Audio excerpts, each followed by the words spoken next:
Go. Hello again, everybody. We are very pleased to have our second session, second podcast today. We are joined by our third partner, Bala, and we're going to have some fun conversations today. So, one question after yesterday that a lot of you asked us was around RPA and how is RPA and the RPA's journey towards Agentic being different from what Agentic journeys are in together? How are these RPA tools and bots coming into picture? Where do they fit into the entire scheme of things? How should companies invest in these kind of tools? Where is the entire momentum going? Should companies focus on a particular tool set? Should companies focus on technology and not look into the tool set? What is the future of RPA? All of that is something that we want to talk about today. With that in mind, Bala, again, so nice to have you. You are our third partner in this crime. And I wanted to understand from you, what are you seeing in terms of RPA? What are you seeing in terms of, the movement of RPA versus fully agentic platforms that the big companies are rolling out versus what organizations want, right? Like, do they want to start small? Do they want to, invest on a particular technology? Should they look into both the things together? What's your view? Awesome topic, Nayan. Thank you, Nayan, and thank you, Navneet. Good to be here today. So this is a very hot topic. RPA is been in the industry for such a long time, right? It's all about like how we automate our task. So far, the computers have been deterministic. So we as a human race have created that deterministic process, so we can actually constantly repeat it and we can automate it, right? Um, but with the agentic AI, it kind of changes the game because the models are pretty, they're not deterministic.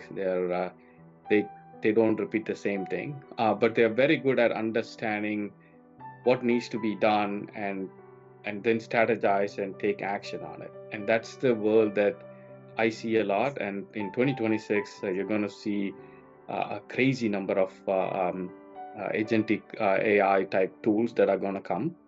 And ultimately, these tools are going to be used for some business process to achieve something, right? RPA was that.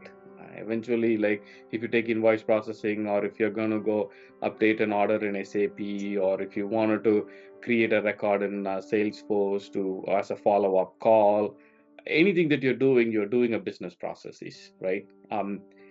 So there used to be RPA and there used to be IPA. IPA used to use little bit AI wherever it is possible, but agentic AI seems like a lot of people are saying like, okay, now this can actually revamp everything, which means you can't take like Blue Prism or UiPath or traditional RPA and try to fit this. Rather, you have to reimagine from scratch. Like you take say for example, do an expense processing. Everybody does it, right? You do it, I do it. We all have expense to process in Office. You can take a picture and then you can OCR it and then have a model understand what it is ability to go send it to SAP or whatever the ERP tool or the accounting tool that you have and just update it, right? This entire thing can be reimagined through agentic AI. And the advantage in agentic AI is like if the invoice format changes a little bit, and if it is something like if the date goes from right to the left or left to the right or like a two line below or two line up, those nuances in a traditional systems are very hard. You have to redo the RPA and you have to make sure that those changes are accommodated because it's deterministic. Here, the model can understand that and it can adjust it so that the agent will know that, okay, these are the models changes. These are the changes in the invoice and the model was able to guide us and let's go execute on it, right? And this is coming this year. I've seen, I don't know, you guys saw the latest open claw, the mod bot. It's fantastic. Like you can tell like, hey, go find a flight and book the flight, and it does go looks at it, and then it goes and really books a flight for you. So it does the agentic AI is coming so far on the consumer side, and eventually that will take more and more play into the industrial and the business aspect as well. So that's what I see. Now, in terms of tools,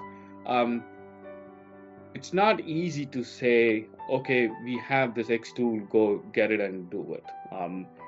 It's not going to exist for the next couple of years because some tools are still evolving. Some tools are in the very beginning stages, right? So you have to do a combination of it.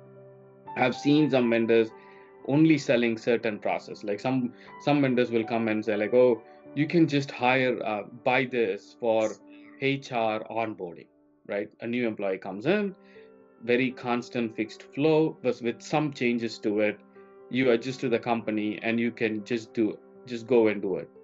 Now you can argue and say like, hey, if I buy that platform, can I use it for others?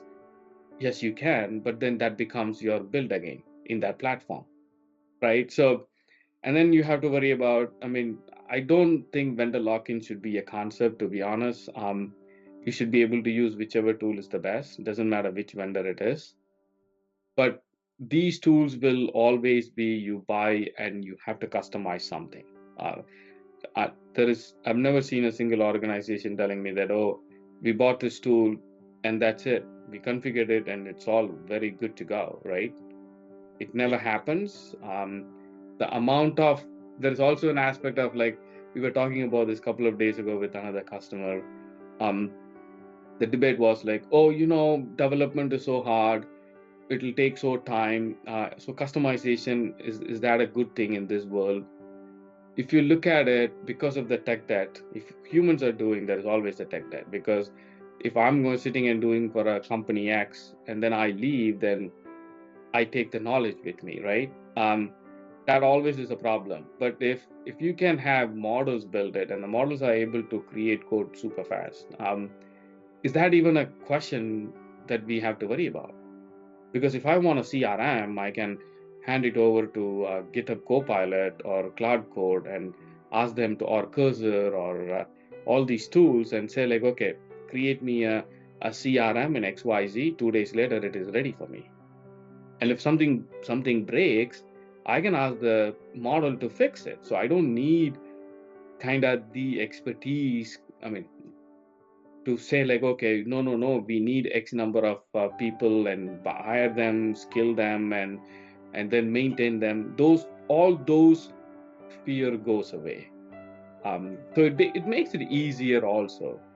But then the question comes is like, what do the software engineers do and things like that? So it's good and bad, but in tools wise, I think you can pick a tool, but it also going to be, most of it is going to be like built at this point of time. Yeah, I think this is a very good observation, Bala. And you touched a lot. You probably touched everything. So some of the questions coming in my mind is how do you or we see collectively that, as you said, like there is a human aspect or tech engineering aspect, like what the engineers should do, what they should do so that they are basically ready for the future, where the whole engineering aspect, software development aspect is fundamentally changing, right? So there was a time when there was a lot of software we were building and the whole name and fame of those software was like they are basically, you can easily configure it because you don't have to do a lot of coding. Now the coding aspect was considered difficult to maintain. Now the coding aspect, if the agents are doing, that difficulty level has gone from 10 to 0, almost 0. That means there's a huge amount of softwares which was built earlier, be the Salesforce or any of those tools, right? Which the biggest selling point of that was that it's easy to really just simply configure, but obviously with the limitations, right? Versus doing something custom build where you can do anything and everything, but there's a heavy cost of building. So that has gone, I guess, with the agents, right? Same way, when we talk about the RPAs, all these RPAs, business process automation tools, Blue Prism or any of those things, right? Pega and everything, they exist as for a purpose. And what I see today is like all those tools are also trying to adopt the agentic nature of it, but fundamentally they are RPA too. And there's another side which is basically saying ignore that part. Start with agents and reimagine your business process. You do not have to start with a deterministic and try to do something which agent can fit in there, right?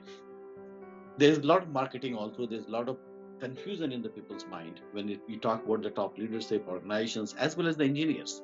Where should they look at? As you rightly pointed, that So some of the organizations comes with say, okay, here is a very specific tool. It can do your invoice processing, and again, in the organization there is hundreds of business processes. Should you really think about each of them as a separate? I mean, it might be quick turnaround in the beginning, but overall, is it something which you should really think about it, or do you think about either start with the RPA tool and gradually go to the Agentic, or start with the Agentic first, reimagine your business, because the whole thing is changing at such a super fast, supersonic speed that no more the traditional concerns are valid.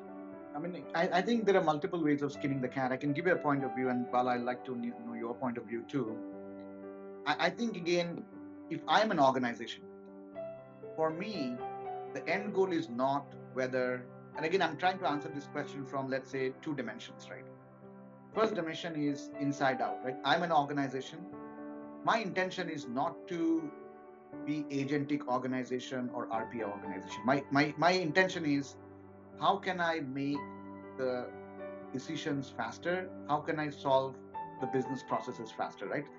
So inside out view would be, I don't care what technology and tools really will make me do it better, as long as I can do it better, right? So again, not going into your technical depth questions, but I'm saying, like, from an inside out view, this becomes a fundamental question, in my opinion, around crawl, walk, run that you talked about yesterday. So a lot of companies, they would not invest a lot of time and effort and money in saying, let's reimagine a platform where we can build everything, which is also a good thing to do, right? I mean, they will probably look into the tools that can solve their very specific tactical problem, right?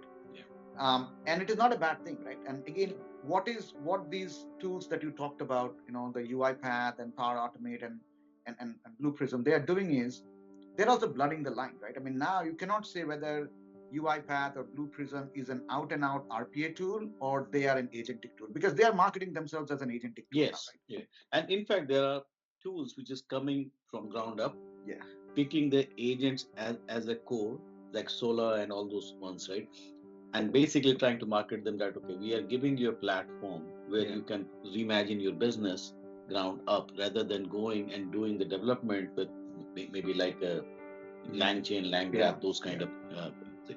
So I think that the question which I have in mind, like, okay, there's not one solution fit all. It's also about the size of the organization, where the organization is in the journey of, like, if an organization with hundreds and thousands of user base, it's much slower pace for them to adopt. At the same time, a smaller organization will be much easier for them to change and adopt. But smaller organization will also have stricter budgets. That's also true. So again, I think it's so again, going back, right? I mean, it wasn't inside out, but the outside in view, Bala, to your point, I really like what you said was, when you start, enabling certain use cases on certain tools, right? Let's say some of the RPA tools, it's very easy to go down a slippery slope, right? I mean, it's very easy to go down a path and build a lot of technical debt, right? Because when you have a nail, the whole world looks like a hammer, right? Like, you just want to solve everything. And once you start doing that, then your RPA tool becomes the center of the universe for your organization. And then it becomes a huge problem, because you are trying to retrofit all kinds of use cases using a tool rather than thinking about a platform-centric view, right? So I think it is okay, in my opinion, right? I mean, again, like to understand your views. It is okay to start with a very tactical mindset, because again, cost, people, money, and also outcome is important. Because again, it's not a question of how agentic is my tool. The question is, can the tool do my work? But also keep a strategic outlook in mind, saying, it is fine to solve this problem with this particular tool, but I should not just stop here. I should think about the whole strategy. What is going to be my GenAI platform? Can my GenAI platform solve all kinds of use cases that are going to come up in next 2 years, right? Because your GenAI use cases, and again, we have seen this journey. 2 years ago, it was all chatbots and knowledge synthesis, right? Now we are talking about building agentic solutions, and the agents are connecting to multiple systems. We talked about Salesforce, ServiceNow, Workday, what have you, right? In 1 year's time, we're going to start connecting to even more complex systems, right? Which means, strategically do not think about your GenAI tool set as one single tool that will solve your problem. You have to think from a platform point of view. So if you are Right. doing things together, then Yeah. I think you are safe as an organization. Yeah. What do you think? So that's a good way of starting point, but where the the problem comes is the existing tech debt. I mean, I refer to tech debt in terms of not the skilled person or the people or the humans who are working, more of the softwares that we use, right? What we don't realize is all these RPA tool, what it does, it's going and mimicking a human behavior inside an old piece of code that only can run in a desktop, right? Or it's opening a browser and it is doing what the user is doing: click, click, click, click, click, fill this, click, click. So if you look at it in that sense, it's basically what these RPA, usually the majority of the ones, not the modern ones. The modern ones are API based; those are pretty good. At least most of it that I see are all clunky, like clunks like this, which basically the challenge with enterprises are like how hold of a software these guys have, and that causes the biggest problem. Now, that problem can be solved in two ways. You can either take and say like, okay, I have this 2,000 softwares, and each individual like uses like 20 of them for every single business process. Do I make it use like traditional RPA and do the work, or get this new ones that's what they're going after, computer use, right? Like most of these RPA are going towards like custom vision and computer use that can recognize a screen, and it can say like, okay, here is what I need to fill, here is what I need to select based on what task they have to do. That's the way that traditional is going to go. But in terms of like building with AI, using AI, it is better to look at the process and say like, is that process good, and do we need it, right? We have built a lot of integration layers over the years. Why did you think we built the integration layers? Because of these pieces of software now not each talking to each other, right? Now the question becomes is like, that became intermediary steps, and that causes the problem with every enterprises that I see, like even a small or big, like the majority of it is like sitting that integration layer and they're trying to move between each other. Can you minimize that is the question that I always go after. And if we can minimize that, then it becomes the best possible scenarios on both sides. But it's not that easy, because the traditional softwares are some of them are Windows based, some of them are Linux based, and some of them are sitting in like very confined hardware and stuff like that. Web based, mobile based. We are even not talking about mobile. They haven't figured out how to mimic the mobile based RPAs. So those all you have to look at it, right? But that's the entire enterprise. Can we go do for everything? And that's going to be overkill. Start something small, take some smaller chunks of use cases. Try to use that. Train yourself that you do not get a deterministic answer. It's okay not to get a deterministic answer as far as the outcome is good enough. Have some fail-safe mechanism saying like, okay, if it fails, push that to a human instead of the AI processing. Like, have some checks and balances at that point, and start small and grow. Right. That's where most of the tools are going to be built, because I don't know how many real world examples that I've seen that someone has taken an agentic tool and said like, okay, this is good. Right. True, very true. So again, we'll wrap it up with last question to Navneet.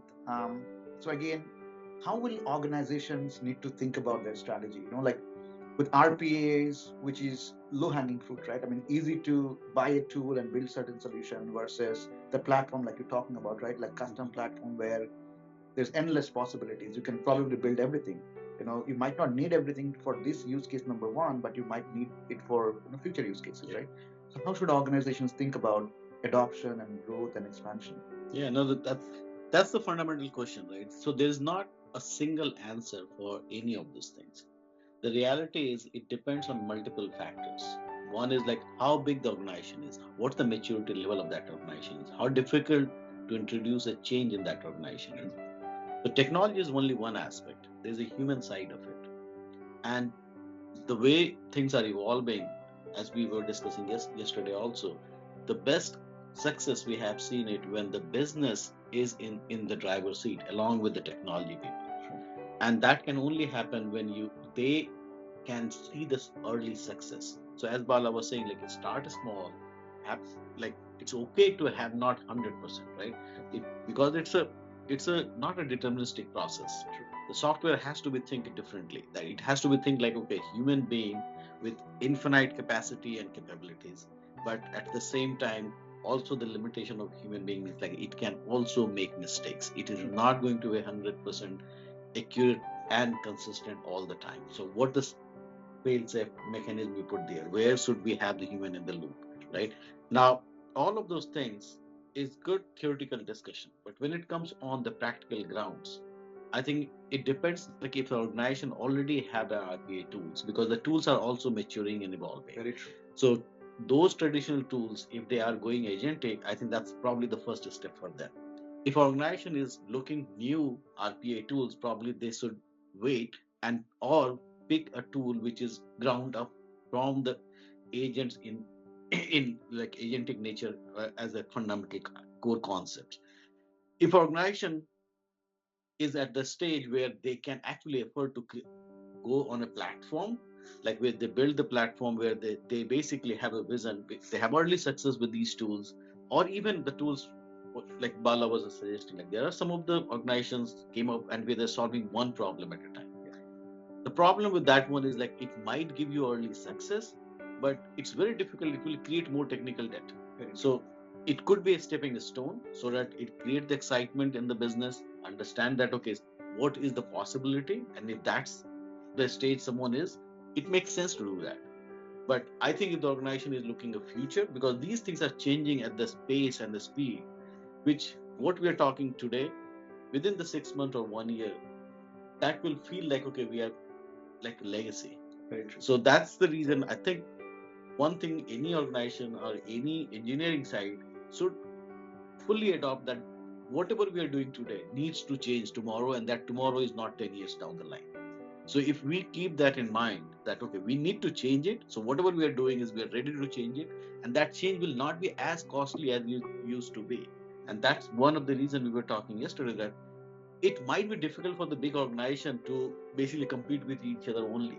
Yeah. Tomorrow there will be one small organization or one small guy sitting in a coffee table can build something which can compete with a big organization with a lot of. So we have to keep that in mindset, right? So when the organization think that okay, we cannot change because we have a lot of human resources to train, retrain, upscale, all of those things need to be reimagined. Very true. Right? So that's my kind of point of view. Like, what do you guys think before we wrap up? No, absolutely. I think, again, I think, when I, as a person, when I go and talk to my customer, I need to also understand the philosophy, but also need to understand what is practical, right? Yeah. And I think all of us do, right? There is strict budget, there is strict timeline.